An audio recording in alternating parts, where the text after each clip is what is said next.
Welcome to the Daughter Arise YouTube channel. My name is Yvonne and this channel is all about bringing you content to do with childhood sexual abuse. On this channel I share things to do with my experience of going through this childhood abuse.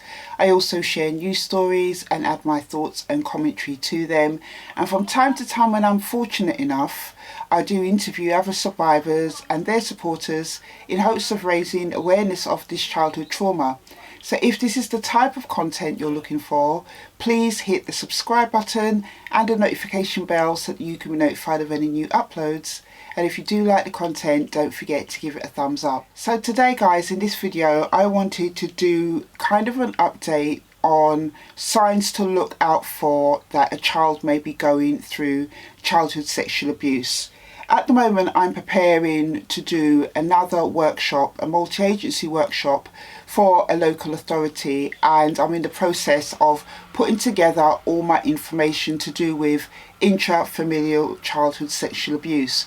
So for those of you who don't know, intrafamilial sexual abuse is to do with sexual abuse that happens directly in the family. So the child is being abused by somebody that is known to them within the family circle. So that could be an aunt, a mum, a dad, a cousin, a brother, adoptive parent, foster parent, somebody who has a direct family link to the child. Unfortunately, it is still an underreported issue. Even now in 2025, it is still going underreported, and there has been different authorities and organisations out here that are trying to find a way to find out why it's not being reported.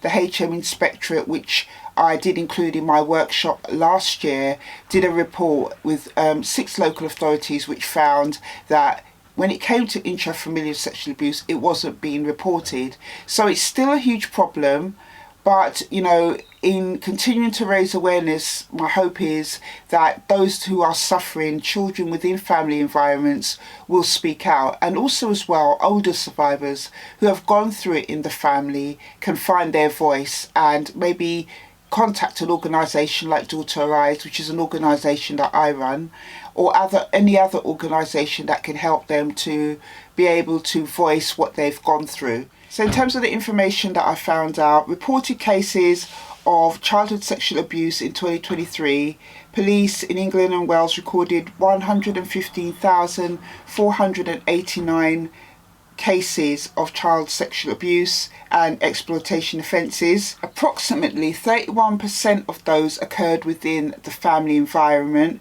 with 93% of those involving direct contact abuse.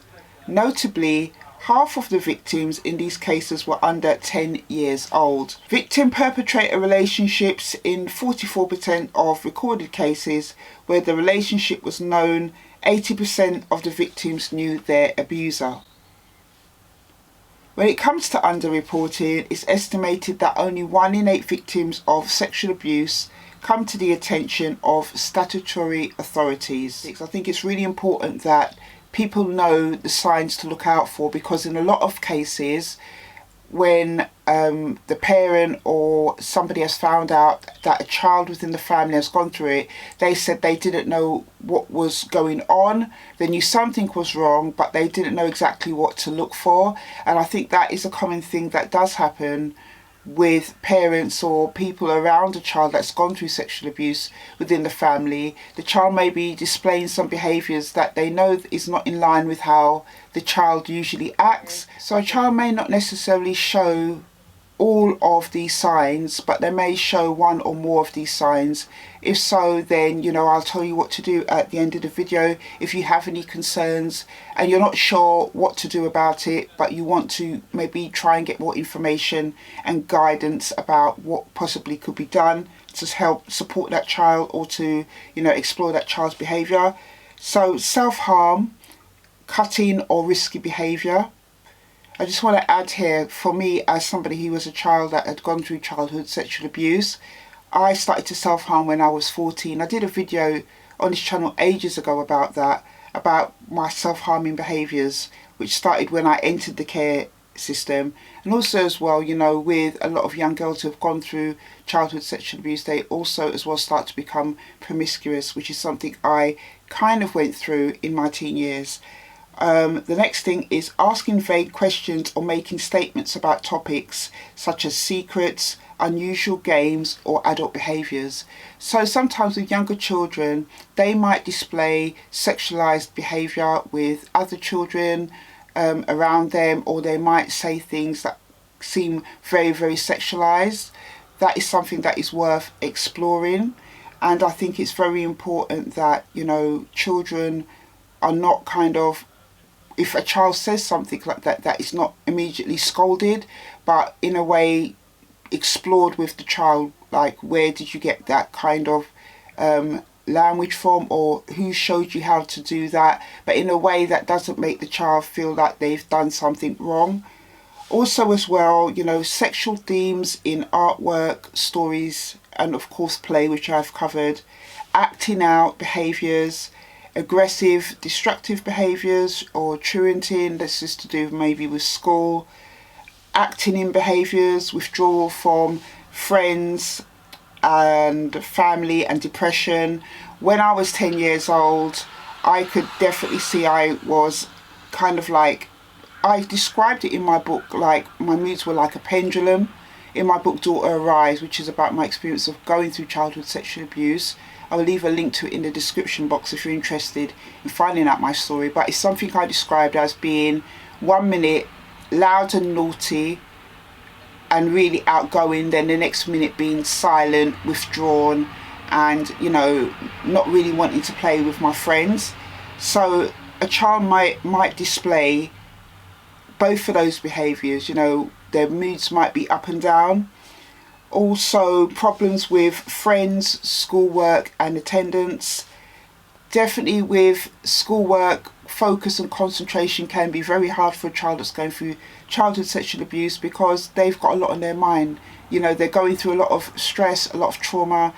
It is very hard. I found that in my experience, it was very hard to focus on my work. So that is something that needs to be looked out for. Eating, sleeping or hygiene changes.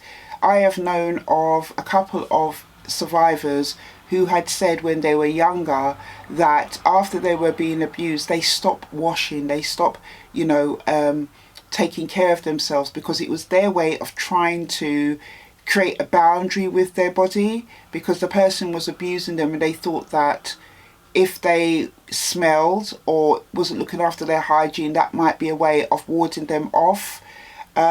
So, there are ways in which childhood sexual abuse can affect a child in a way like this, to do with hygiene and stuff. It sounds unusual, but it's not unusual, because it's a way of trying to protect the child who's going through it, trying to protect themselves from the perpetrator. They can't say no, they can't, push them away, they can't do anything but to stop the behaviour. But if they can maybe stop washing, it's a thing of, well, this is what I can control, maybe that might stop the person who's abusing me from doing it.